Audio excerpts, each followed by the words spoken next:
আসসালামু আলাইকুম, সীমাস kitchen food. আমি আজকে আপনাদের কাছে রেসিপি নিয়ে আসছি। এটা যে ছোলা বুট বলে, এই ছোলা বুট দিয়ে আজকে আমি রাস্তার মামারা যেভাবে ছোলা বুট দিয়ে আজকে ছোলা বানানো হয় বিভিন্ন মশলা দিয়ে বা সবজি দিয়ে, তা আজকে আমি আপনাদেরকে দেখাবো ফুল ভিডিওটা। তো আমরা রাস্তাতে যে আমরা ছোলাটা কিনে খাই, ওইটা কিন্তু আমাদের পেটও ভরে না, মনও ভরে না। যে অল্প একটু কিনি 10 টাকা দিয়ে বা 20 টাকা দিয়ে, তো আজকে যদি আমি আমার মতন যদি বানিয়ে খাই তাহলে কিন্তু আপনাদের পেটও ভরবে, মনও ভরবে। তো আজকে আমি আপনাদেরকে বানিয়ে দেখাবো একদম মামাদের মতন। তারপরে আমার ফুল ভিডিওটা দেখুন যে আমি কিভাবে এই ছোলাটা আমি বানাবো। তো আমি চুলাতে একটা প্যান বসাচ্ছি, প্যানেতে আমি কিছু পরিমাণে সয়াবিন তেল দিয়ে দিব। তো আমি আগে এখানে কিছু পেঁয়াজ কুচি আমি এটা আগে ভেজে নিব। এই পেঁয়াজটা ভাজা যদি আমরা দুধের বা ছোলা করে দিই তাহলে কিন্তু অনেক ভালো লাগে, তাই আমি এগুলো আগে আমি একটু ভেজে তেলে নিব। তো আমার পেঁয়াজ একটু লাল লাল হয়েছে, এখন আমি সবগুলো পেঁয়াজ আমি তুলে ফেলবো। তো আমি ওই পেঁয়াজে আমি আরও পেঁয়াজটা আমি একটু ভাজা ভাজা করবো। তো আমার পেঁয়াজটা একটু ভাজা ভাজা হয়েছে, এখন আমি এখানে 1 চামচ দেবো আমি আদা বাটা রসুন বাটা। মিক্সারটা না করে একটু পানি দিয়ে দেবো। 1/2 চামচ দেবো আমি জিরার গুঁড়া, 1/2 চামচ একটু কম দেবো আমি ধনিয়ার গুঁড়া, 1/2 চামচ দেবো আমি হলুদের গুঁড়া, 1 চামচ একটু কম দেবো আমি মরিচের গুঁড়া, স্বাদ মতন দেবো লবণ। এখানে 1 চামচ দেবো আমি গরম মশলা।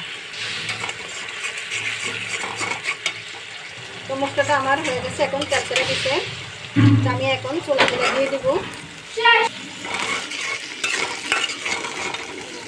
তো আমার ছোলাটা যে সম্পূর্ণ কষানো হয়েছে, এখন আমি অল্প একটু পরিমাণে পানি দিয়ে দেবো।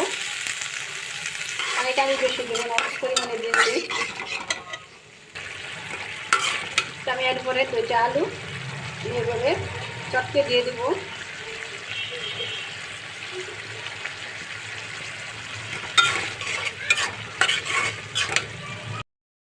তো আমার এই যে ছোলা বট্টা হয়ে গেছে, এখন আমি এগুলো লামিয়ে ফেলবো।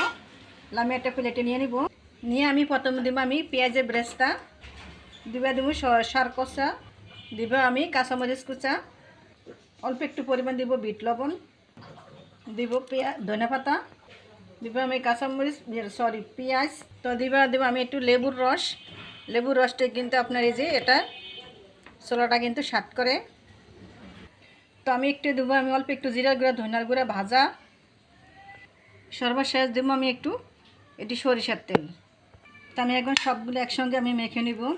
তো দেখলাম তো এই যে আমাদের ছোলা বানানোটা, এই ছোলাটা কিন্তু আপনারা একদম সহজভাবে বানাতে পারবেন, একদম রাস্তার মামাদের মতো নেই, কোনো ব্যতিক্রম নাই।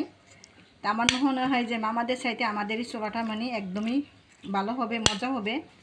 তারপরে আমার মতন এভাবে ছোলা বানিয়ে খেয়ে আমাকে কমেন্ট করুন প্লিজ। আমার এই ছোলাটা যদি ভালো লেগে থাকে আমার চ্যানেলটাকে লাইক কমেন্ট করে আমার পাশে থাকুন। আল্লাহ হাফেজ।